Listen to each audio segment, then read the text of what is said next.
Hello guys and welcome to the channel. Today we have here a Alfa Spider.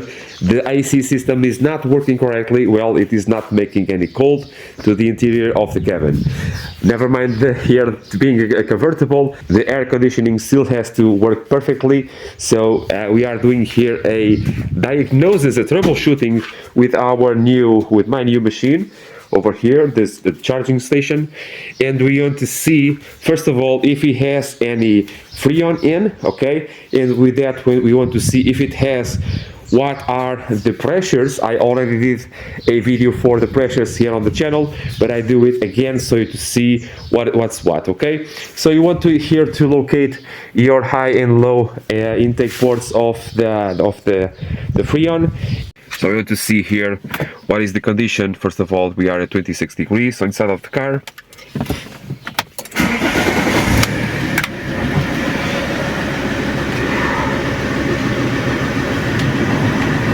Turn on.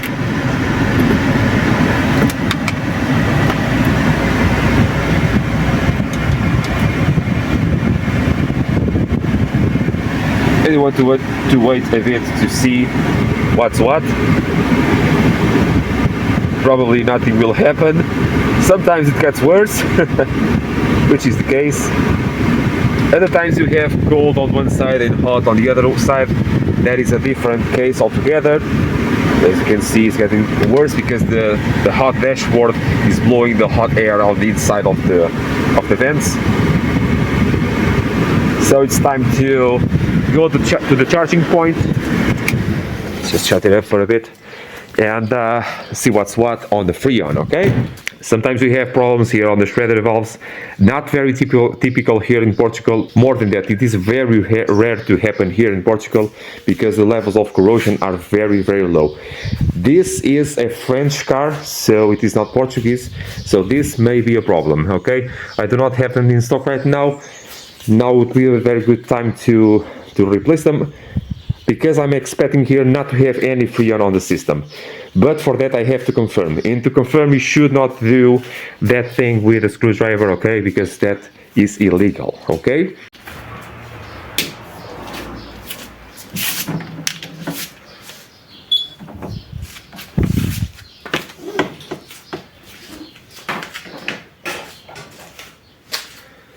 Now you can follow the steps of the menu on the machine. Largely, most of the modern machines have a display, older ones do not, and the way of working of the machines is very similar. This will do for all makes and models, including various types of freon, R12, R134A, which is the case, and the new one, the R1234YF, okay? Will do for any of them. The pressures are a little bit different, but it is the same, okay? Some machines have here a knob that you have to turn to open it, if you want to do it right now. This one does not have it, it is internal, okay? And right away, I have here some pressure. It should be around 6 bar, okay? They are measuring the same. The high pressure side and the low pressure side is measuring the same, with its engine off and the machine turned off, okay? So even if I switch off the machine, it reads my pressure, which will be, let's call it 4 bar, okay? So in this way, having here some amount of pressure, it means that at least the system does not appear to be corrupted, so it may not have such a big of a leak.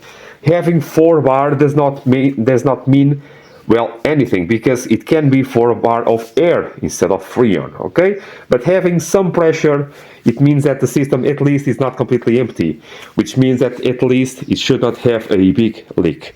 So the machine now will take out everything from the circuit, being air, freon, whatever it may be, and weigh it inside of this machine. It has a scale, an electronic scale, and it will tell me exactly the quantity of freon that is inside. So here on the charging station, it is telling me here my availability of the freon, the quantity of the freon. I have 4 kilograms on the inside of the machine, but only 2 are available because the reservoir that is exactly the same as that one has to have some weight on it, some pressure on the inside of it to do its job. Okay, so I will go here to my automatic cycle, and I want to choose on my database the car. I can do this and I can modify it even if it is automatic, okay? Just because it is automatic does not mean that I cannot change it. I have also the manual systems and I have the partial ones. Alfa Romeo. So Alfa Romeo 159. Okay, Brera. It has Brera. It will go to the 2.4 20 valve, yeah. And I want to choose the engine type.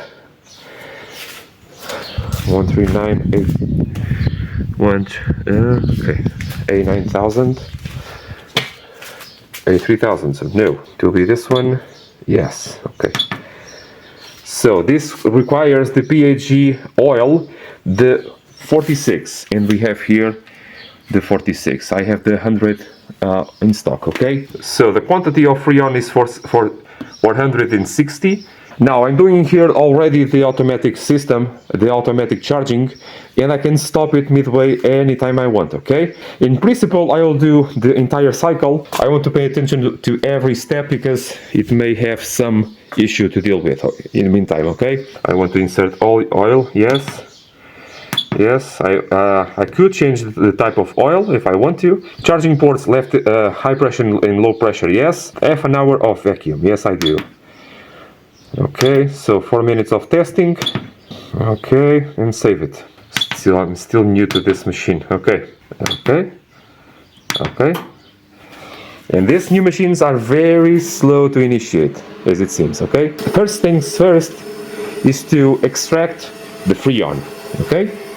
It will take a while, and we are seeing here already the grams of Freon, not in pressure, in grams. In some cases, having below certain amount of pressure or quantity of Freon, which means in this case less than 100 probably, the compressor will not kick in on purpose. So extracting here the 100 grams, let's call it 100, the machine will try to extract a little bit more, possibly 110, okay? After this we'll have half an hour of vacuum pulling the entire system, not pulling Freon, okay, anymore, just pulling air. The circuit will be completely void of Freon, oil and air, okay? So it will take half an hour to do that. After that we'll do 4 minutes of testing where the vacuum pump will stop and check if any leaks are present. Having that amount of Freon, probably not. But let's see. Another thing that I do on the cars that I work on, it's it is very important to do, is every time I open a circuit, like physically open and expose the circuit, the system circuit, instead of half an hour of vacuum, I do 1 hour of vacuum.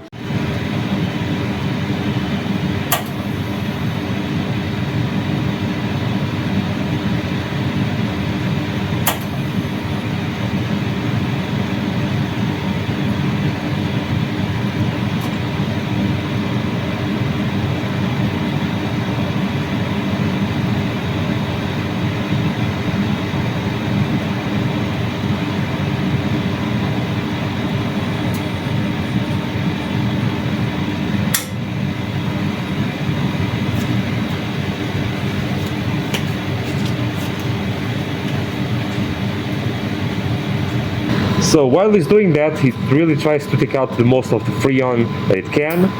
It also wants to take out any oil that comes with the Freon, comes attached to the Freon. It separates it. We have to measure it. Imagine that it takes out about 5 milliliters. We have to put that again with the new oil, with the new Freon, I'm sorry. On these Alphas, in the 1.9 liter ones, especially on the 159, you have to add a bit more of oil because they do make a lot of noise. Next week I will do another video for that, exactly on the white 159, very beautiful car, okay? Which I have to add about 35 milliliters of oil with the Freon or before the Freon goes in, okay? Very little oil will come out, but we have on these cars, we have to put in a lot of oil. On this Sipder, I do not know, because I could not hear the compressor making any noise, and I will not take any chance. I will do 35 milliliters of oil on this case, okay? So let it do its thing. Just starting here to do the 35 minutes of vacuum, and while he's doing that, you can do other things, okay? The most important thing to know is it has some Freon, which means it is not a big leak. That's very important to know, okay? And it will eventually work as producing cold air, okay? Now doing here the vacuum testing. This is the part where the vacuum pump is off, and only the system is being tested with vacuum, okay? So the vacuum cannot drop. That being said, if it does not drop, the machine will allow me to continue to do the fill up of the Freon. If it doesn't, it will do a signal and interrupt the charging. It will be impossible, almost impossible, to charge the system.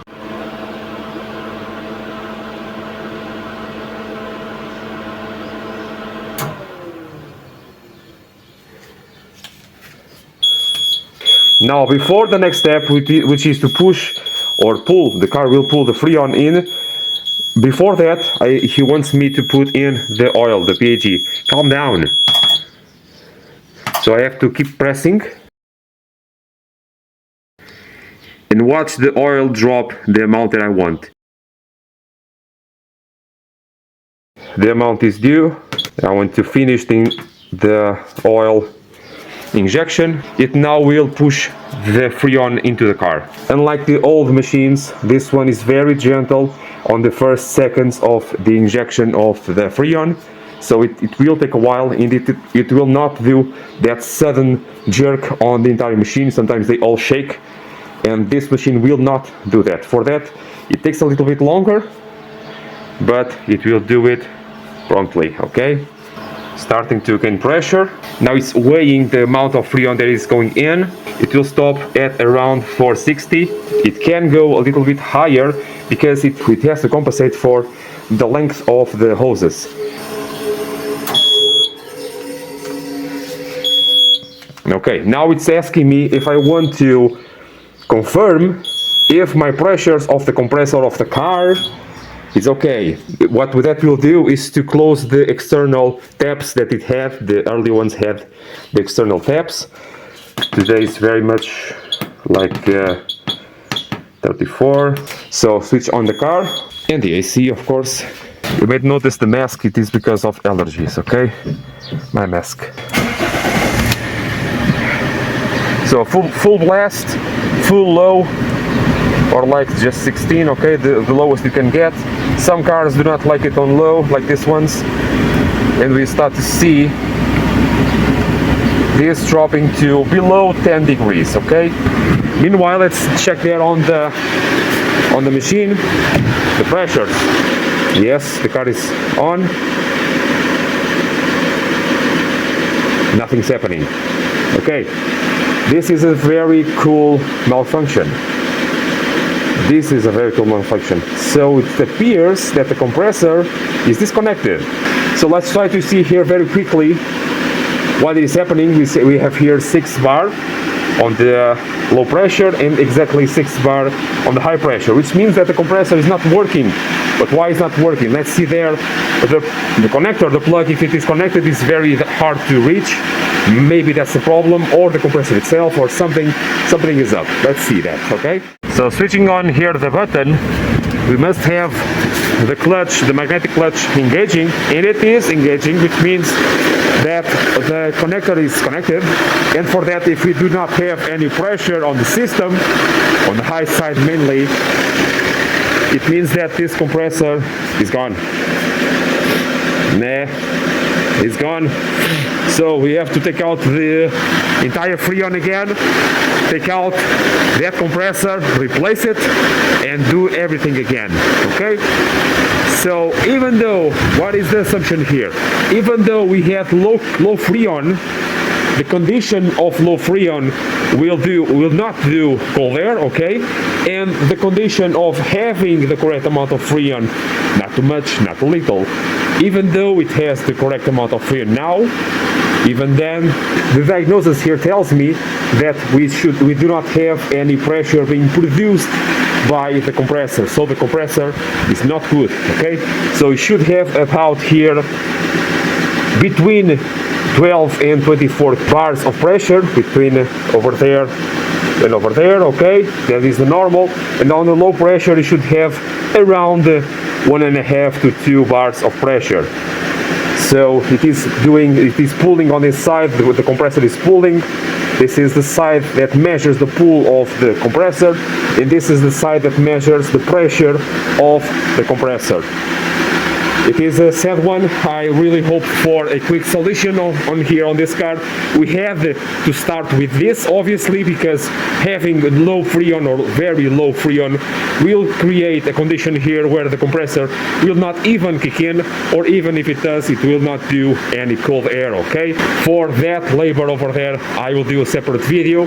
I will now remove all of the freon because it is not doing anything over there, and I have to take it out to do the job anyway, so that is just a matter of pulling in the freon back to the machine, okay? On next week video, I will do the solution for the noisy compressor over there. This way I wanted to interrupt the sequence because I want to do an extraction. I could do it in another way. I could take out there, undo the knobs, take out the freon off the hoses, and then connect it again and take out the freon from the car.